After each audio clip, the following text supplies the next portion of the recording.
Hi friends, ಇವತ್ತಿನ KRS dam ನೀರಿನ ಮಟ್ಟ ಮತ್ತು ಒಳಹರಿವು ಎಷ್ಟಿದೆ ಸಂಪೂರ್ಣ ಮಾಹಿತಿಯನ್ನು ನಾವು ತಿಳಿಸುತ್ತೇವೆ.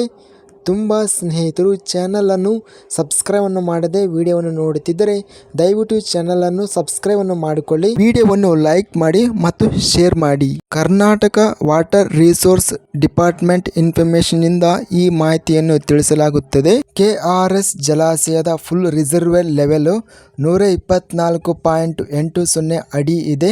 ಇಂದಿನ ಪ್ರೆಸೆಂಟ್ ರಿಸರ್ವೇರ್ ಲೆವೆಲ್ 119.90 ಅಡಿ ನೀರು ಏರಿಕೆ. ಗರಿಷ್ಠ ಜಲಾಶಯ ಸಾಮರ್ಥ್ಯ 49.452 TMC ಇದೆ. ಇಂದಿನ ಜಲಾಶಯ ಸಾಮರ್ಥ್ಯ 42.916 TMC ನೀರು ಏರಿಕೆ ಆಗಿದೆ. ಇಂದು KRS ಜಲಾಶಯಕ್ಕೆ ಅಧಿಕ ಪ್ರಮಾಣದಲ್ಲಿ ನೀರಿನ ಒಳಹರಿವು ಇನ್ಫ್ಲೋಸ್ ಆಗಿದೆ. 51,375 ಕ್ಯೂಸೆಕ್ಗಳು ನೀರಿನ ಒಳಹರಿವು ಇನ್ಫ್ಲೋ ಆಗಿದೆ. ನೀರಿನ ಹೊರಹರಿವು ಔಟ್ಫ್ಲೋ ಬಂದು 4,714 ಕ್ಯೂಸೆಕ್ಗಳು.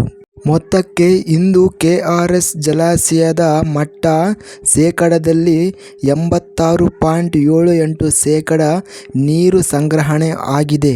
ಮುಖ್ಯವಾಗಿ ಇಂದು ನೀರಿನ ಒಳಹರಿವು 51,375 ಕ್ಯೂಸೆಕ್ಗಳು ನೀರಿನ ಒಳಹರಿವು ಆಗಿದೆ.